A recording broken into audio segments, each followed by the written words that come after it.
Hi, welcome back to the Jackie and Glenn channel. I'm Jackie. And I'm husband Glenn. He's my husband, Glenn. Hey, before we get started, make sure you hit the subscribe button. Make sure you hit that bell notification so you miss any of our episodes. Tonight we're going to review Ready to Love Season 8, Episode number 5, Navigating the Non-Negotiables. What a good episode. I thought it was pretty decent. I had a good talk. Good episode. Yeah. So the episode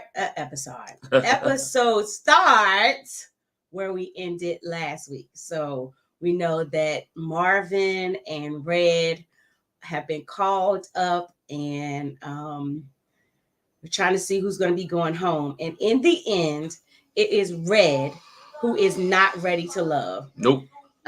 He said he feels like he came in as his genuine self, and they just didn't receive it. The comments to him were that nobody knows who you really are. Are you your job? Are you your name in the street? Like, who are you? He's nothing. I mean, everybody knew that Red was a how did I say nothing? Red was out there, but people thought Red was putting on the front, right? His ego was bigger than who he really was, right? His ego was bigger than, hey, I'm Red and I'm big in Dallas. He's big in Dallas. Everybody knows he's big in Dallas, but he's looking for love. I'm just glad Red is gone. I know he wasn't one of your favorites. I know you didn't like Red. You didn't like Red at all. I didn't really care too much for him. Because I kind of felt the same way, like, what kind of personality are we? Are we just like, oh my, you and my name hold weight out in the streets? And okay. Does that mean you ready to love? No. Not with those women. Not with those women anyway. So with those women, Red was not ready to love, and Red had to go home. Yep. And so Tommy has talked to the guys, as the episode says, to go out on dates with these women and talk about your non-negotiables. You want to get deep, and so that's what we're going to talk about. And so the first date we see, Herbert sets up a double date with Quentin. Why would he do that? And he invites Janelle, and both of them like Janelle. You gotta have your competition there. You gotta see what your other person working with. You gotta see how.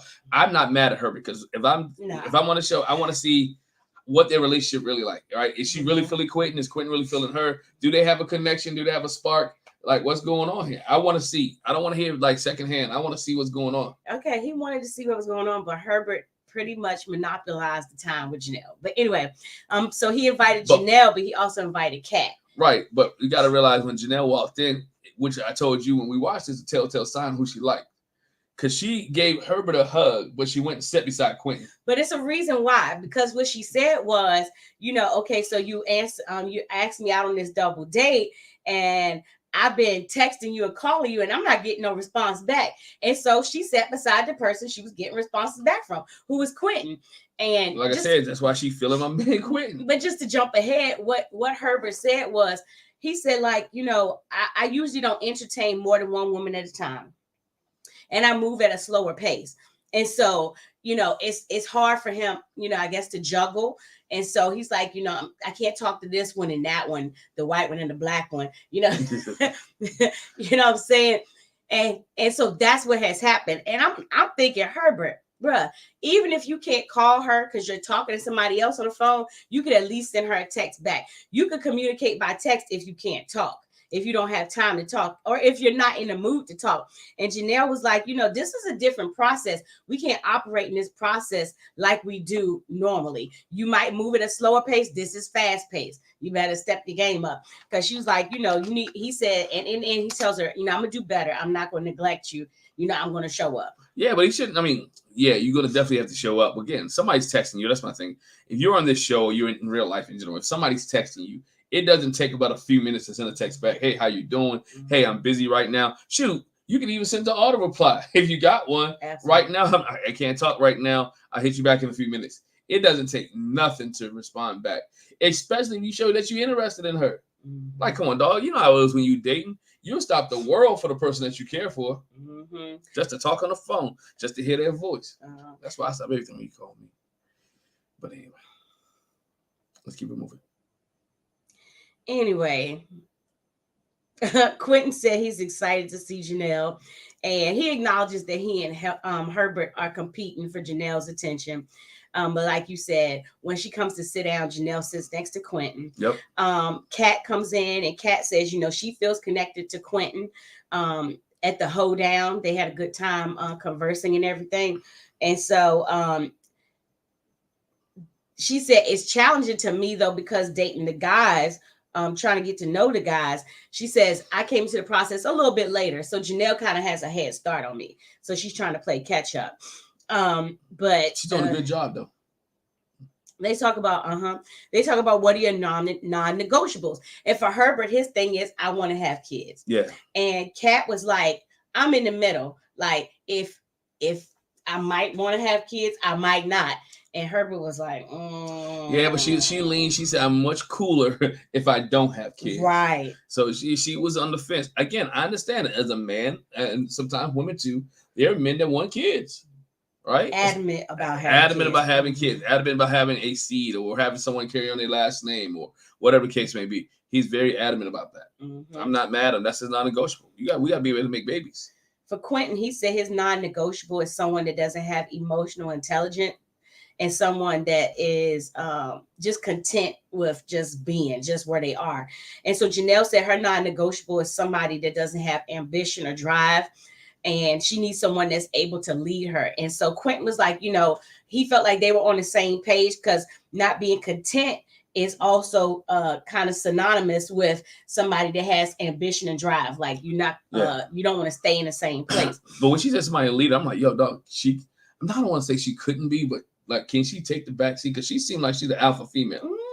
No, I think she's very ladylike and is willing to let my man, go forward. But anyway, so we see them go to play pickleball. Quentin and Janelle are on the same team, and then Herbert and Kat are on the same team. And Quentin and Janelle end up winning. And so when they won, he got all excited and picked her up in the air. Now, mind you, when they were in the hammock, at the hoedown, she said, the next man I'm with, I wanted to be somebody that can pick me up. And he was like, oh, I remember you said that. I'm going to pick you up. I'm about to say that. He remember he said that. They trying to pick me up. You remember he said that. He knew what he wanted to do. That dude playing that. He playing that. So like, all right, when we win this, I'm going to grab her by them cheeks. I'm going to lift her up. And that's what he did. He did. He picked her up. After that, we see Herbert have a conversation with Janelle. And that's when the conversation that I mentioned before about them texting and calling and him moving at a slower pace. We see it seemed like awkward though. That whole scene, like Herbert was forcing himself to say the right things and do the right thing. Mm-hmm. Like it wasn't to just seem natural to me. I don't know. And at the same time, we see Quentin have a conversation with Kat. She talks about the fact that she is competitive. She's feeling Quentin or whatever. And we really don't see a whole lot of their conversation. We see more of the conversation between Quentin and Janelle. And the funny thing is, and then they go from their conversation like, they over there talking too much. Let's go break that up. Yeah. Really? Not much. No, that's it. I like Quentin and Janelle more so than Quentin and Kat. And I think I think Herbert and Kat works better than Janelle and Janelle and Herbert. But Herbert definitely wants kids, and Kat doesn't want kids. Kat's like, I'm in the middle. No, when somebody said they're in the middle with the kids, when a female says she's in the middle of kids, she don't want kids. She don't want them. Next we see Chris have a one-on-one date with Aries, and he actually invites her to his house. I think that was his spot. I wonder. I mean, we did have a couple participants before that was like, oh, I'm inviting everybody to my house. And rumor was it wasn't their house. It was Airbnb. But yeah, Chris invites Aries to his house, and he's got he hired a chef to cook them a meal, to some regular American type food, but also some food, some Nigerian food. Yep. And he was like, I think we have really good energy. And she commented on his outfit. He's got like his traditional Nigerian ensemble on. He looked nice in it. It is something about that long on the right body shape. It's something about that long tunic, that African garb. Yeah. And I was like, okay, Chris, okay, do it. The only thing I remarked about Chris is I'm looking at him with the ladies. And he's kind of like on the shorter side with the ladies, but hey, you like it, I love it. Man, height low. Some people like short guys. He talks to her about his her sons. Her sons are 11 and 13. And Chris has a daughter that's 11. And he remarked that, my 11-year-old wants to go vegan. Like, she's like, Daddy, I like animals. Like, I don't want to eat them. I like them. So they had that conversation. So what would they not? Go ahead. Oh, no. That those kids. So kids say a lot of things. Yeah. But in this house, those kids. They talk about, listen, it's hard to be vegan. Like, vegan is very specific. Vegetarian, not so much, but like vegan. So it's like no animal products. So you talking about you're going to have to get vegan butter. You're going to have to get vegan cheese. You'll have to get it vegan. It's hard. That's more difficult. Yeah. So anyway, they talk about their non-negotiables, and for him, for her thing is, she wants a family, and with that aspect, she wants somebody that's gonna be a good example. Yeah, look, what I was gonna say was this. Look, D, what I was gonna say is this. When she looked at him, when she was talking about Chris, I'm like, dang, maybe I need to get me some African garb or something like that. I don't know. Maybe do I have the body for the African garb? No. See, that's what remains to be seen. Remain to be seen. We're gonna have to listen. Okay, you want to put your business out there? We're talking about the person that every February, when we have our Sunday service, we have a Sunday service where everybody can wear their African attire, and he comes like this. I don't come like that. I got a dice. Do I have a dice? No, you do not. I don't have a dice. You don't. So there you go. He ain't gonna put it on. He don't. No. Okay, whatever. I have no problem with African clothing. We'll see. If I buy it and he wear it for that 4th Sunday in Black History Month, I will put a picture. I'll do a whole short on our YouTube channel of it. Okay. I have no problem. If he wear the tunic, I might wear a tunic. We gonna see. I'm gonna find the outfit. But anyway, I'm not wearing no head wrap. No, I'm just joking. You can wear a kufi. I'm not wearing no kufi. Anyway, so Chris's non-negotiable is with him is dealing with somebody that doesn't right, somebody that doesn't have a good relationship with their children's father. He's like, because I mean, that should be for anybody. When you deal with somebody who's got children before you get into a relationship, the question is, if it's a guy, I don't want if it's a guy that has children, a woman don't want nobody that got baby mama drama. And same for a man. He don't want to deal with a woman that got issues with her children's father. I'm not trying to get in that. He ain't getting ready to fight me. None of that. Yeah, I ain't trying to be in that. I don't want dude looking at me weird. I don't want to roll up on me. I don't want to deal with none of that. Do he still got a flame for you? Is he trying to get back with you? And now I'm in the way? Nope, not getting ready to do that. Not even that. So, like, if you even do, can I say something to the kids? Like, yo, little Johnny jumping on the couch. And I tell you, stop jumping on the couch. And you go back and tell his daddy. Go back and tell his daddy. Mr. Chris told me. Yeah, I did. I told him don't jump on my couch. Yeah, I'm not trying to deal with some people are not trying to deal with that. Right. So I'm not saying me because I don't have to worry about that. So right. What Aries said was she's the one that divorced her children's father. Right. So she said, so we got a little co-parenting situation going on. Chris said he's also in a co-parenting situation. And he says when it comes to this process, he's usually a closed off person. He shared how both of his parents are deceased. Yeah. His dad actually died before he was born. So he never knew his dad. And so his mom raised him herself. And he was like, I had this strong woman and I love my mom. And he said, I see the same kind of characteristics in you when it comes to your sons and how you talk about your sons that I feel is the way my mom loved on me. And in him talking about it, man, he got like really emotional. Couldn't catch himself. Oh, man, he had a hard time talking. And he even was like, I had somebody do a painting. It's of me and my mom. So you never got to meet her, but you could see her in the picture. And Aries was just really touched because like for him to be so vulnerable and share himself, that meant a lot to her. So it means a lot too. When he's like, you can tell who Chris really likes, right? Mm-hmm. He can tell that he's really involved. A guy who's he has caught up that emotionally. And he shows her a picture of the mom. It's like introducing her to his mom, right? So he really feeling Aries. Like he hadn't done this with any other woman that we know of. So you don't think he's playing? I don't think he's playing games. I'm like, he's really feeling her. So it's at this point, it's like, okay, I can see them together. Mm-hmm. I don't know how this relationship got to be, because we didn't see anything between Aries and Chris up to this. This is what I don't like with production. They don't show you anything up to this with Aries and Chris. They just pop out of blue to Aries. Chris is inviting Aries over to the house. Like they had to do something before. Like they had to go comment. What happened? Like how did this happen? You know, give me the backstory. The next date we see Unique and Marvin go horseback riding. Set up. He said, you know, I'm in Texas, might as well do like the Texans do, and he knows she likes to ride horses, so they went horseback riding. Tommy made a point to tell them, be intentional about your connections and communicating. And again, we're talking about non-negotiables. And so in the process of them riding their horse, Unique was like, oh, I see what we're doing. Your horse is taking the lead. I see you like to take the lead, Marvin. He's a dominant. I mean, he's dominant. What you expect? He likes to tie people up and put gags in your mouth. Anyway. He likes to do all. Oh, anyway. Yeah. Sorry. You got that butt worship fetish.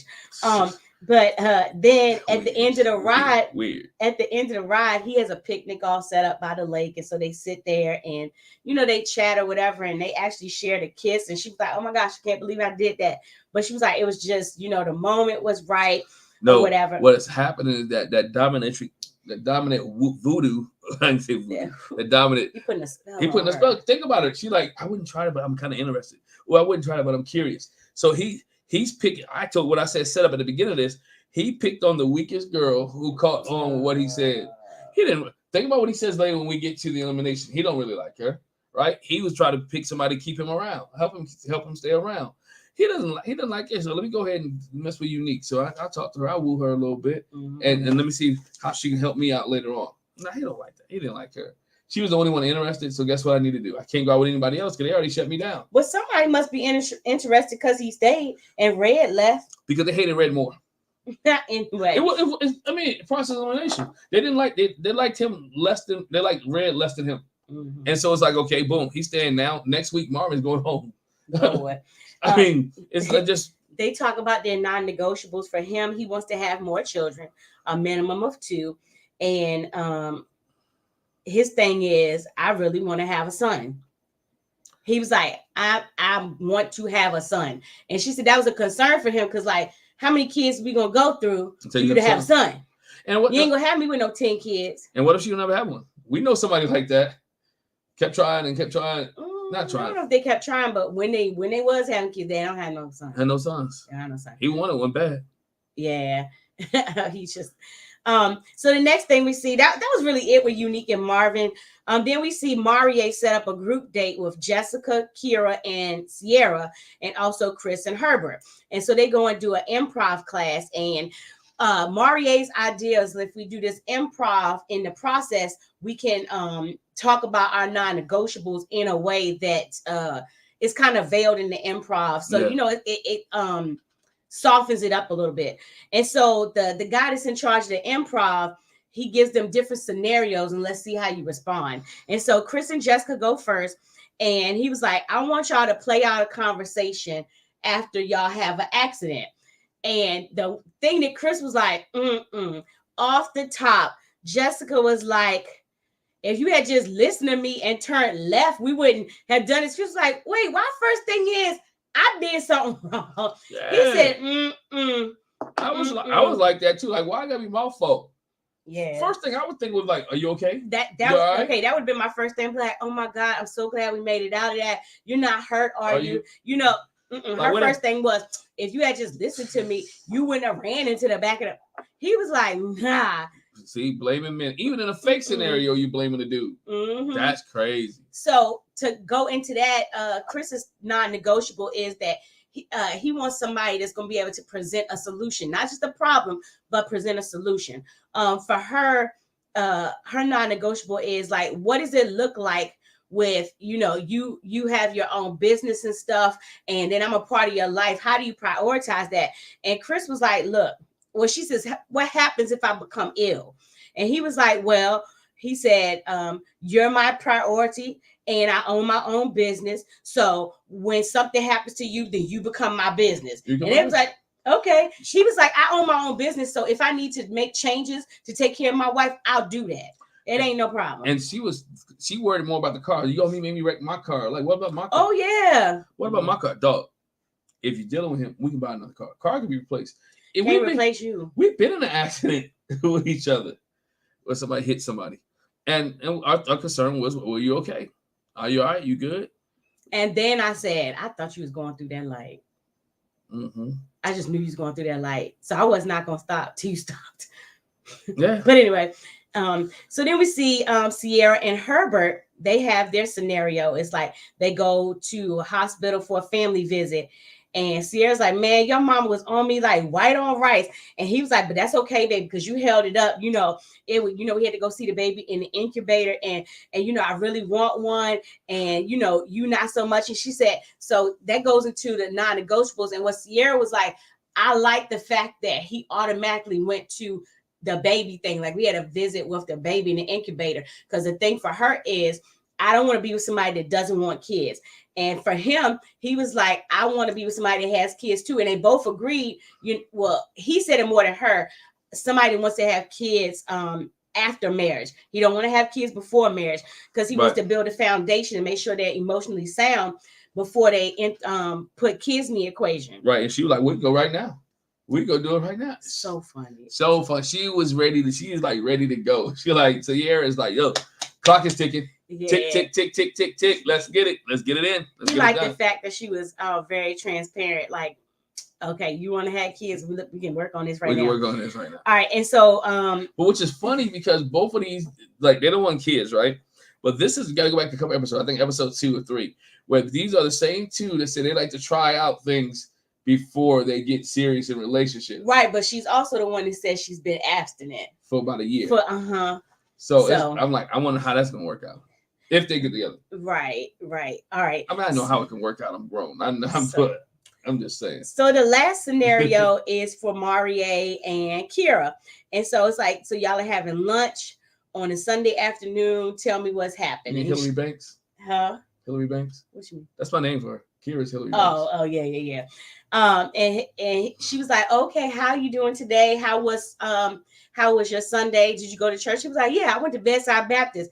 And she was like, Bedside Baptist, so like you didn't go into the house of the Lord. He was like, I enjoyed the service on the stream. I can have a personal relationship with the Lord from my house. I'm good. And so for her, she expressed, that's one of my non-negotiables. I want a man who has a relationship with the Lord, that's God-fearing. And he said, for me, this was funny. He said, I want somebody that's health conscious. And she was like, well, are you? He was like, hold on. Just because I got a little pudge don't mean I'm not health conscious. It's harder to get some things away. And not you saying I don't eat right. And I feel them on that. Like, yo, there's some dudes that got some guts that sometimes men grow. I've come to the conclusion. I realize as a nurse and as I've gotten older and I've observed, men grow in depth. All of a sudden, they might not be beer drinkers. They might, all of a sudden, a man's stomach will just come out. He's like, a regular man. I ain't talking about the ones that be hitting the gym all hard and, but, not The Rock, not Roman Reigns. But you can tell that we're a pro wrestling family here, I'm right? talking about your regular everyday man. Because I made that comment about one of the neighbors. I was like, man, all of a sudden his stomach just started poking out. With age, that's what happens with men. So just because you see a man that's on the thicker side, maybe he's just thick. Back in the day, he was called a big bone. Maybe he's just big bone. He got a big bone structure. He's still healthy. I think that's what I'm saying. Just because he's a thicker man, doesn't mean he's not healthy. He said, I'm mindful of what I eat. He said, I pay attention, and I look, out for my health or whatever. And he said in doing this scenario, what he noticed was Kira looked like she was out of her comfort zone. Yeah. Like some of the other couples, it was entertaining kind of, and like she was like. But I thought it would be weird because she's an entertainer. She's like a cheerleader. She performed in front of 100,000 people. That don't mean you can sit and talk in front of people. That don't mean you can come off the top of your head. Everybody's not capable. Yeah, we know that. But that was them. That was them. So the next thing we see, Phil takes Kat out. And, she's like, I was glad when I got to the date, to be with Phil because, he's easy to talk to. It's just good to see him. So they talk about their non-negotiables. And for them, here we go, the opposite of Kira. His non-negotiable for him is somebody that's like so religious. He was like, I got out of religion a few years ago. I'm more spiritual. Anyway, I'm more spiritual. She was like, yeah, I grew up very religious, and so I'm not so much on that. You know, I have my own personal relationship, and you can. It talks about let every man work out his own soul and salvation with fear and tremble. So work out, you baby. Go work out, boo. And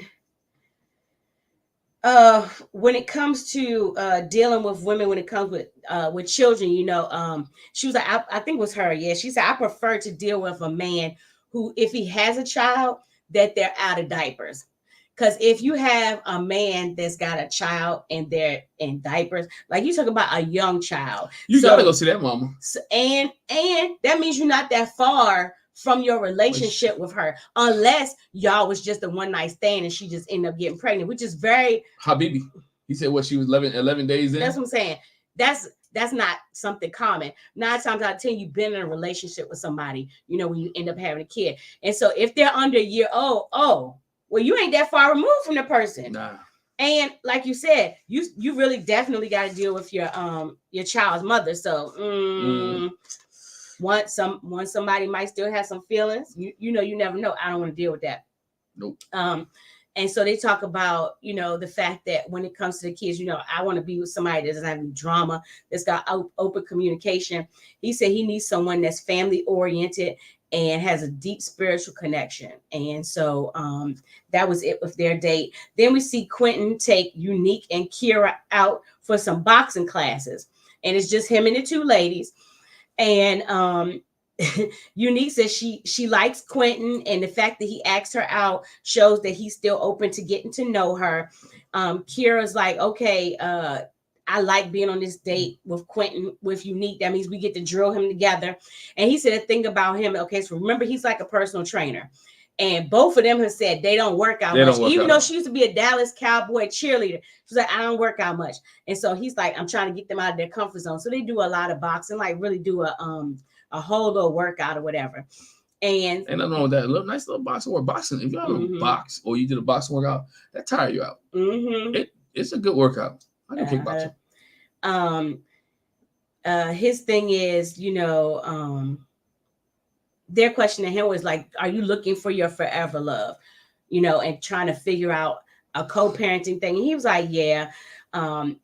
His thing for a non-negotiable is this person healed from their previous relationship? He said, because I've done a lot to heal from my prior relationship. Oh, yeah. And I've dealt with family stuff that I had issues with.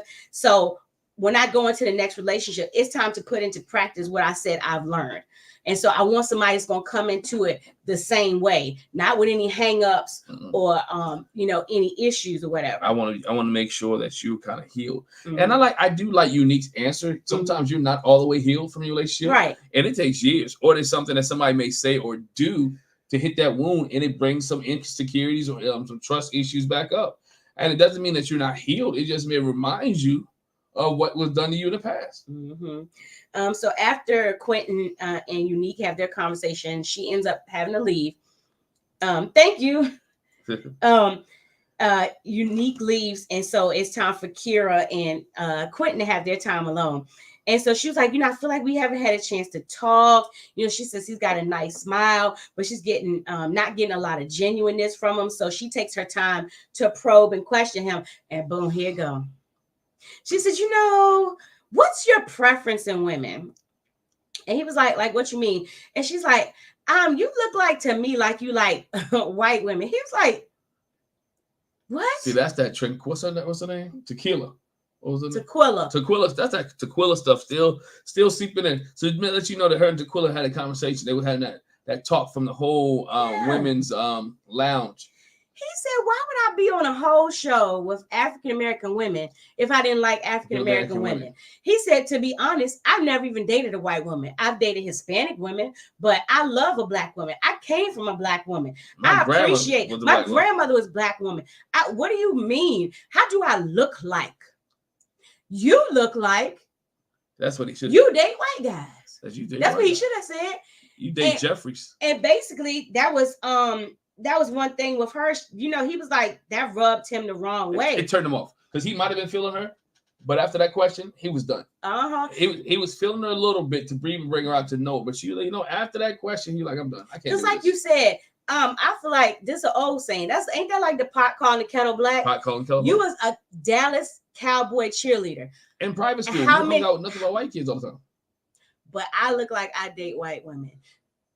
Are you saying that based on the fact that you hang around a lot of white women and they usually, you know, oh, let me give me a black man, a big muscular black man? Listen, he was like, no. That's what she did. And she stereotyped him, and because when we absolutely. get later on to Morier, when he asked her the question later on, you'll see this is what she's associated with. And I'm not saying it not either way. I grew up around a lot of Caucasians based off where I was at and what I was doing, but I still understood what I was and who I was within who I am. So I think she has a little, and I'm not talking because she talked proper and all that other stuff, but come on. Is a black dude on a black But people do, like you said, you called her Hillary Banks. People do stereotype you. Yes, they do. Because you speak proper and because you have a certain circle of people that you hang around. But her mindset to this, I mean, even when her mindset was like, okay, why, out of all the questions you could ask this dude, you asked that. You asked this question. She just wanted to be clear. What about what? And first of all, there's so many ways could ask, like, she could ask it like this. Are you serious about the women that's on this journey with you? How about just mind your business? What they got to do with you? He's here. He's not playing the game because he actually likes Janelle. You know, he actually like Lee. You just mad he don't like you. So the guys meet up with Tommy and he's like, okay, what connections do you have? Morier says him and Jessica are on the same page. Chris, which we haven't even seen that yet. No, it's like, come on, production, do us a favor. Show us some of these relationships that people are having that we don't see. Oh, because I'm gonna give you another one. Chris was like, you know, I'm connecting with Aries. He talked about the fact that, you know, they had to date together and how they got the family ties. And then Christopher says, oh, I'm feeling Kira. Where'd that come from? We didn't see Christopher out on a date in this episode. We didn't see Christopher or Lee go out on any dates. We didn't see neither. But I was like, Christopher and Kira, what? That's weird. Marvin talks about how he had his date with Unique, and then this joker kissing and telling. So I was like, yeah, we had a picnic and we shared a kiss. I'm like, you always running your doggone mouth. And then he comes back and says something else later. But then he says, but my strongest connection is with Kat. It's Kat. Phil says he's feeling Kat. Herbert says, you know, he's starting to pull back some good layers with Janelle. Lee, in his mind, he's not doing with him. Lee is coming into focus. Janelle is not feeling, and not in his mind. He thinks pulling back. This is what I'm mad at. Because when she was talking, no. Yeah, why do Herbert and Quentin have the same connections? Because Herbert talks about Janelle and Lee, and then here come Quentin talking about Janelle and Lee. And he was like, you know, he has the strongest connection with Janelle, but when he talks to Lee, it feels like, you know, they've been together already, you know. And so then Tommy's like, okay, who you not feeling? Morier was like, Kira. And basically, here we go with the stereotype. He said, I'm an activist. I be out there in the streets. Basically, I be doing Black Lives Matter type stuff. And she don't look like she on that bandwagon. And not even, I be out there for my people. It seems like she on that bandwagon. She don't seem like, and later on, she pretty much say that. She does. Quentin says he's not, Quentin says he's not feeling Kira. Chris says Kira's more like just a best friend to him. Phil says he's not feeling Aries because Aries doesn't want any more kids. Or did he say he didn't want? No, Aries doesn't want any more kids. Aries don't want any more kids. Christopher says same thing. He's not feeling Aries because she doesn't want any kids. Phil said, you know, he's not feeling Janae. You know, he texted her. What did I say, Janae? Lord Jesus, bless her.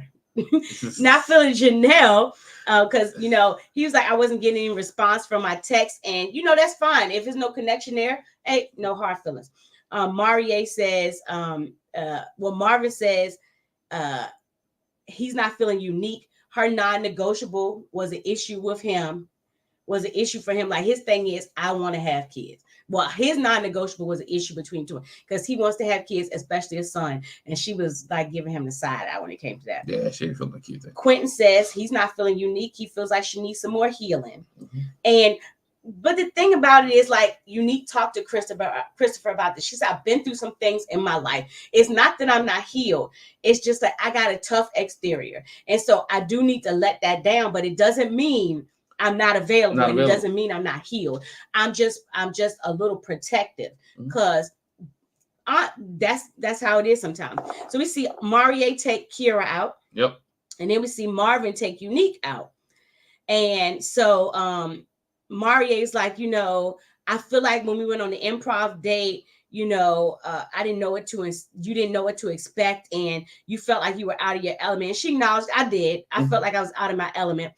And for Marvin, he talks to Unique and it's like, you know, she says going on this date, it kind of feels familiar with her. She's suspicious. She knows the guys have met with Tommy. And, you know, it's about her taking a step out. The men are like, you know, you need to take out a step and come out of your comfort zone and be bold. The guys kind of feel like you still need some more healing. What Marie says to Kira is, you know, the men met and your name came up. And she was like, was it good or bad? He was like, both. Nope. The thing is, they're concerned about you feeling comfortable in the black space. That's kind of the same thing she told Quentin, coming back to bite you in the butt. Mm-hmm. And she says, you know, I don't really operate in those black power spaces. I don't. I don't be out on the streets protesting and marching. You don't have to be like that. I mean, you can be pro-black, doesn't mean you're anti-white. Right? And I mean, you like your culture, you like who you are, you good within yourself. That's fine. Everybody in the front line marcher, everybody in a protester, everybody enjoying NAACP. It's just understand. And the funny thing is, in her vignette, she was like, when he said that to me, I felt kind of offended. I'm like, so you don't think you offended Quentin when you asked him, when you told him you look like you date white women? Why? Because I'm dark and big. And here what is, I'm dark, big, and I used to be an athlete. And that's what she was talking about. Because remember, Quentin used to play football. And she used to be a cheerleader. So she know how. That's what she was talking about. You used to be an athlete. You played at a higher level. I know how the girls that I used to cheer with will go after y'all. So in the end, Marvin tells Unique that they don't feel like she's ready to love. Like she still needs some more healing. And she said, you know, I've been comfortable being myself and I feel like I'm healed. Like I shared before, she feels like she's healed. But obviously it's not coming across to the guys. And in the end, Kira is still ready to love. So the only person that brought Kira's name up was Christopher. So I'm hoping the next episode we'll actually see them interact with each other, because I was taking it back. I was like, where'd that come from? Well, she interacted with. She ain't interacting with Quentin. Nope. She's not dealing with Morier. Nope. All right, because he ain't healthy. Now, mind you, when he went out, he had a cheeseburger. And you're like, oh, ain't no put no cheese on this. I told you, we irritate. We both call it what we want. It irritates us that when they go out to eat. When I pay my money. And they go out to eat food, and then they leave the food on the table. When I pay my money for a meal, the only way I'm going to leave it on a plate is if it's disgusting, because I don't always want to send it back, because you don't know what they're going to send back to you. But, bruh, if I'm paying my money for my food, if I don't eat it there, I promise you it will get eaten later. I'm putting it in a box. I'm taking it home. And you better not touch it. As we tell our kids. You better not. As we tell our kids. Mama, you going to eat your food? It's in my box. I'm going to eat it when I get to it. Okay. You know my cheat day is on Saturday, so that means I ain't going to eat it on Monday. Anyway, let us know what you thought about this episode. We literally went through this on just a side note. Yeah, we went through this. We went through this week, because we had some hamburgers that were left over from something we had Sunday afternoon, and them jokes was just eating the hamburgers. And I was like, look, in the freezer, I'm going to eat it. Please leave me too. I cheat on the weekends. Do not cook those things. Eat all them burgers, and not. I want to have one. When you have growing teenagers in your house, they eat everything. Eat everything. You have to do that. Growing teenagers. You gonna blame it on just the teenagers? Is that what we doing? That's what we doing. Oh, okay. Are you trying to say me? Mm-hmm. Are you pointing fingers? Mm-hmm. It's time to end this podcast. It's time to end this. It's time to end this. We ain't pointing fingers today, and we're about to end this. Anyway, before make sure you hit the Make sure you hit the subscribe button. Make sure you hit that bell notification so you don't miss any of our reviews. Let us know your thoughts on this episode of Ready to Love. What couples do you think? Who do you want to see end up together? I like Chris and Aries, but my thing is Chris didn't talk about it. Does Chris want more kids? Because Aries doesn't. Probably not. I want to see Janelle and Quentin end up together. I So do. I want to see Janelle I and Quentin. do. I think. And I wouldn't mind. Actually, I really want to see Quentin end up with Lee. I like Lee and Quentin a little bit more, but Janelle is not bad. And I like Jessica. I like to see who's feeling Jessica and who dealing I with feel Jessica. like at the hoedown, Jessica was feeling Chris. Yeah, she took him around before he left. So see Chris and like, Jessica. Let me. We'll see. Put him in the forefront of your mind. Don't be getting rid of my man. Don't get rid of him, man. Hey, once again, hit the subscribe button, bell, and notification, and check out all our other reviews and situations. Appreciate it. Situations. That's right. Situations. Thank y'all. Y'all have a great afternoon. Bye. Bye.